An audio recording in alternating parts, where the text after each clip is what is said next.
পর্যন্ত তারা তো ফিরে আসে না।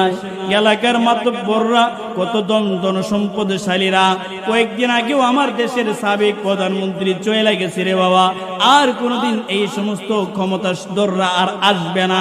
এটাই দুনিয়ার নিয়ম, আমাকেও যেতে হবে। যার ভিতরে মরণের ভয় থাকবে, আখিরাতের ভয় থাকবে, আল্লাহর সামনে দণ্ডায়মান হবে এই ভয় থাকবে, বাইজিদ বুস্তামি বলে, তাই সে ওই ব্যক্তিগুলাই মারফতের সাগরে হাবুডুবু খাবে। সুবহানাল্লাহ। তাড়াতাড়ি করতেছি, কারণ বেশি লম্বা করে নিলে আবার কি আমরা হুজুর দি পারে না আবার অনেক কথা কয়ে লাইছি। আমি গুছুড়ো মানুষ, এই ওয়াজ লাইনে তো বড় না, এই জন্য আস্তে আস্তে কইতেছে আর একটু হালকা পাতলা, তাড়াতাড়ি সাতরে পার হয়ে যেতেছি, কোনো মতে শেষ করে লাইলে শেষ, এই জন্য তারা ওরা করতেছে। তাহলে 1 নাম্বার কাজ মৃত্যুর ভয়। 1 নাম্বার কাজ কি? মৃত্যুর ভয়। 2 নাম্বার শর্টকাটে কম বাইজিদ বুস্তামি বলে, 2 নাম্বার কাজ হলো, একটা মানুষ যদি তার মা বাবার খেদমত করে, যে সন্তান মা বাবার খেদমত করবে সেই সন্তান মানুষের মতো মানুষ হবে, তার দিলের মধ্যে আত্মিক শান্তি পাবে, ওই মানুষগুলা মারফতের সাগরে হাবুডুবু খাবে। সুবহানাল্লাহ।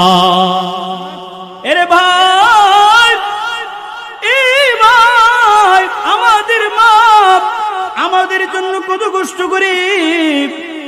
দুনিয়ার মানুষ যদি আমার প্রতি, একটা মানুষ আমাদের জন্য আরেকটা মানুষ স্বার্থ ছাড়া কোনো কাজ করে না, কিন্তু আমাদের মা এমন একটা মা, যে মা আমাদের জন্য স্বার্থ ছাড়া কাজ করে।